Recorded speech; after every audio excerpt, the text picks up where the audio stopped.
తిరుమలలో స్వామివారిని దర్శించుకొని ఇంకా తిరుగుదాం అనుకుంటే ఇంకా వర్షం బాదుడు. ఇంకా మేము అక్కడ ఉండడానికి ఇష్టం లేక తిరుపతి వచ్చేద్దాం నిర్ణయించుకొని ఇంకా బస్ కాంప్లెక్స్కి వెళ్ళి అక్కడ బస్ ఎక్కి మనం వెళ్తున్నాం. ఇది మీరు చూస్తున్నారు కదా, ఇదే మనకి టోల్ గేట్ లేకుంటే ఇక్కడ సిగ్నల్స్ ఏమైనా ఉంటే ఏమైనా చెకింగ్ చేసి పంపిస్తుంటారండి ప్రతి వాహనాన్ని కూడా. ఇక్కడ ఈ ఘాట్ రోడ్ అనేది ఈ సెకండ్ ఘాట్ రోడ్ అండి. ఇది దిగడానికి ఉపయోగిస్తారు. ఇది చాలా కొంచెం ప్రమాదకరమైనది, ఎందుకంటే మనం వచ్చేది ఘాట్ రోడ్ చాలా కొంచెం విశాలంగా ఉంటుంది. అది స్వతంత్రానికి పూర్వమే అది కట్టడం జరిగింది. అయితే ఇది 1961లో స్టార్ట్ చేసి 73 వరకు కట్టారండి. అంటే 12 సంవత్సరాల వరకు ఇది కట్టారు ఈ ఘాట్ రోడ్డు ఈ తిరుమలకి దిగడానికి. అయితే ఈ ఘాట్ రోడ్డు 73లో ఓపెన్ చేశారు. అయితే భక్తుల కోసం మాత్రం 74లోనే ప్రారంభమైంది చెప్పాలా.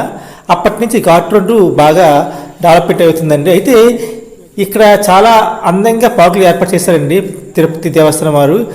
ఎక్కడ చూస్తే అక్కడ బాగా డెవలప్మెంట్ చేశారు ఈ మధ్యకాలంలోనూ.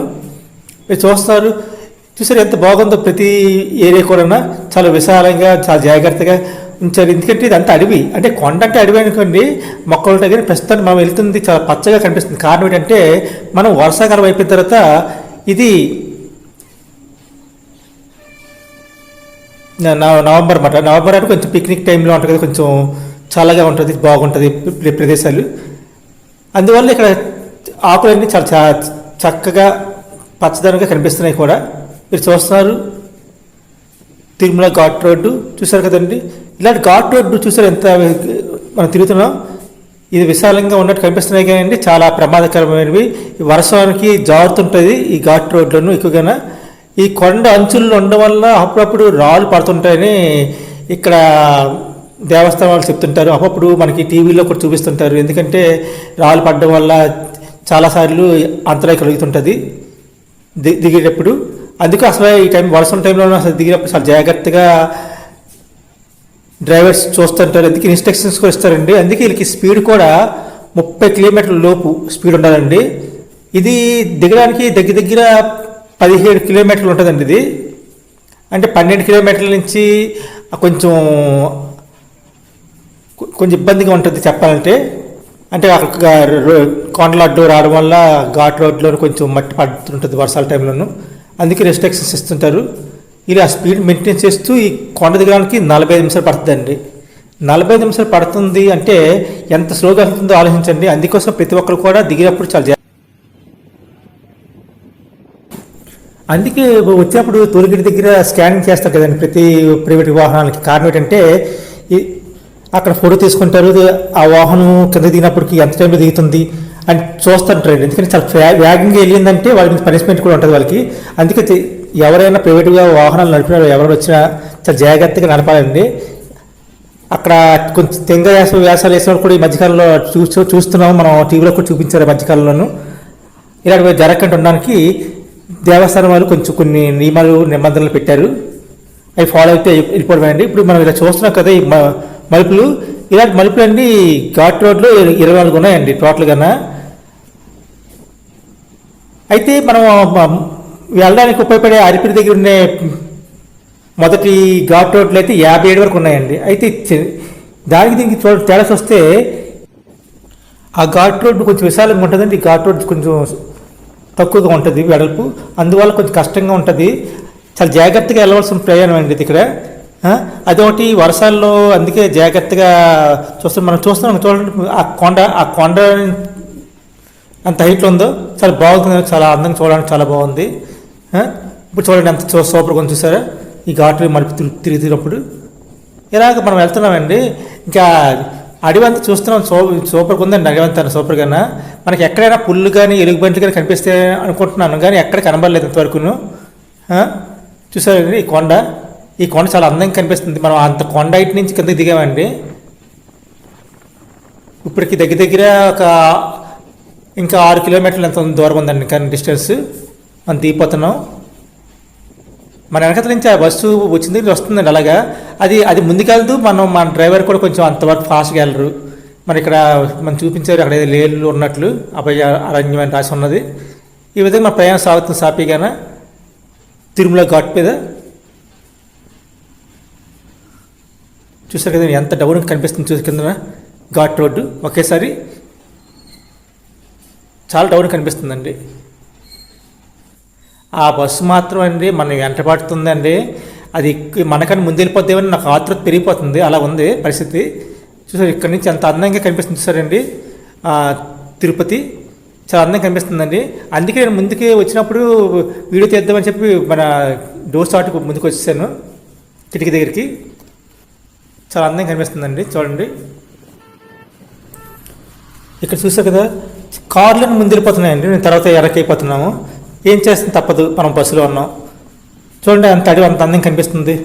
ఒకప్పుడు రాత్రి మీద వస్తే బస్సు దిగినప్పుడు కిందన మనకి కొండ కిందన ఒక టెంపుల్ పెద్ద కనిపిస్తుంది, గోవిందరాజుల టెంపుల్, చాలా పెద్ద గోపురంగా. చూసారు ఎంత అందంగా కనిపిస్తుంది ఈ లొకేషన్స్ కూడా. ఈ విధంగా మనం వెళ్తున్నాం. అయితే ఒక్క జంతువు మాత్రం కనబడడం లేదండి, అంటే వర్షాల కారణం అనుకుంటాను. ఏ జంతువు కూడా మన పక్కకి రావడం లేదు, చూడడానికి మనకు అవ్వడం లేదు. చూసారు కదా ఇక చాలా ప్రమాదకరమైన ఇదండి మలిపండి ఇది.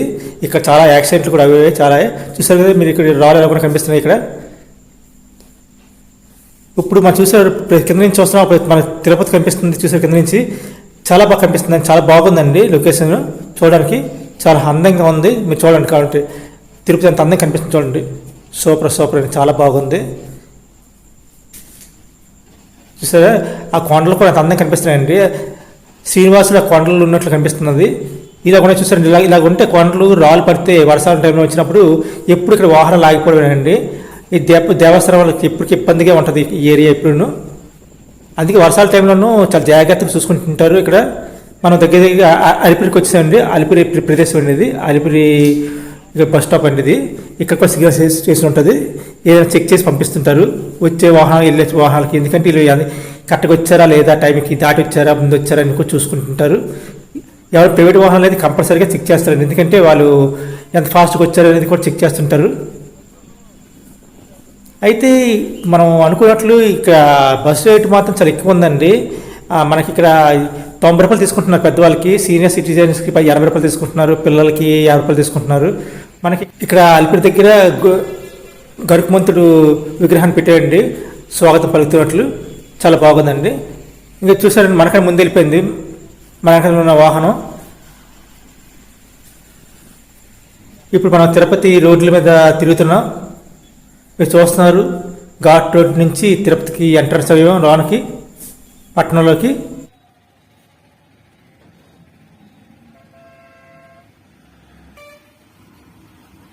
ఇంతకుముందు కంటే బాగా డెవలప్మెంట్ అయిందండి. అయితే ఇంత డెవలప్మెంట్ అయిన కూడా తిరుపతి బస్ స్టాండ్ మాత్రం కొంచెం నిర్లక్ష్యానికి ఉందండి, ఎందుకంటే డెవలప్మెంట్ లేదండి. కొంచెం ఇబ్బందికరంగా ఉంది, ఆ ప్రదేశాలు అంతా కొంచెం శుభ్రంగా లేదు. ఎందుకంటే పెద్ద వాళ్ళు వస్తారు, మహాపుణ్యక్షేత్రం వస్తారు, విదేశాల నుండి వస్తారు, వాళ్ళందరినీ ఇక్కడ చూసినప్పుడు ఈ ప్రదేశం ఎలాగొందేటి, బస్ కాంప్లెక్స్ ఎలాగొందేటి అని అనుకుంటారు కదండి. కొంచెం వాళ్ళకి వస్తువైనా సరే ఇక ప్రభుత్వం కానీ అధికారులు కానీ కొంచెం చొరవ చూపించుకోవాలా. చూసే లొకేషన్ చాలా బాగుందండి, ఇక్కడ చూడండి చాలా బాగుంది. మన బ్రిడ్జి మీద నడిచి వెళ్తున్నాం, చాలా బాగుంది ప్రదేశం.